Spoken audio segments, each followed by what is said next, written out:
Hello viewers, welcome back to my channel. হাজির হয়ে গেলাম নতুন একটি ড্রামা সিরিজ নিয়ে। ধরেন আপনি কাউকে খুব ভালোবাসেন, তখন তাকে নিজের চোখের সামনে অন্য কারো হয়ে যাওয়া দেখাটা খুবই কষ্টের। এই ড্রামাটিতে রাজকুমার এবং রাজকন্যা একে অন্যকে খুব ভালোবেসেছিল, কিন্তু এতটা ভালোবাসার পরেও তাদের দুজনকে আলাদা হয়ে যেতে হয়েছে। নিজের মৃত বোনের শেষ ইচ্ছে পূরণ করার জন্য রাজকন্যা তার নিজের বোনের স্বামীকেই 5 বছরের চুক্তিতে বিয়ে করে, যে কিনা ছিল তার নিজের প্রেমিকেরই ভাই। 5 বছর পর তাদের দুজনের আবারও দেখা হয়, তবে এবার তাদের দুজনের মাঝে বাধা হয়ে দাঁড়ায় রাজকন্যার বোনের স্বামী।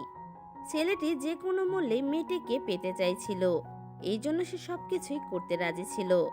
তবে শেষ পর্যন্ত কি রাজকন্যা তাকে বিয়ে করে, নাকি তার বোনের স্বামী এবং বাচ্চা সামলাতে তার সারাটা জীবন পার করে দেয়, তা আমরা জানতে পারবো এই ড্রামাটিতে। এই অসম্ভব সুন্দর ড্রামাটির নাম হচ্ছে এ টেল অফ লাভ অ্যান্ড লয়ালিটি। এর টোটাল 20টি এপিসোড রয়েছে।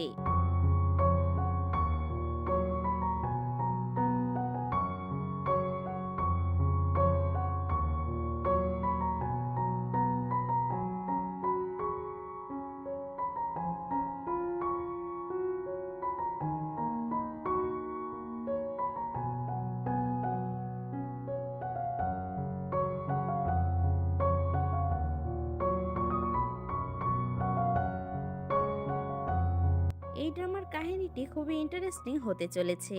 আশা করছি তোমাদের কাছে খুবই ভালো লাগবে। ড্রামাটির ফুল এপিসোড নিয়ে খুব শীঘ্রই চলে আসবো আমার এই চ্যানেলে। যারা যারা আমার এই চ্যানেলটি এখনো সাবস্ক্রাইব করনি, প্লিজ আমার চ্যানেলটিকে সাবস্ক্রাইব করে নিও। আর সাথেই থাকো এই ড্রামাটির ফুল এপিসোড দেখার জন্য। ধন্যবাদ।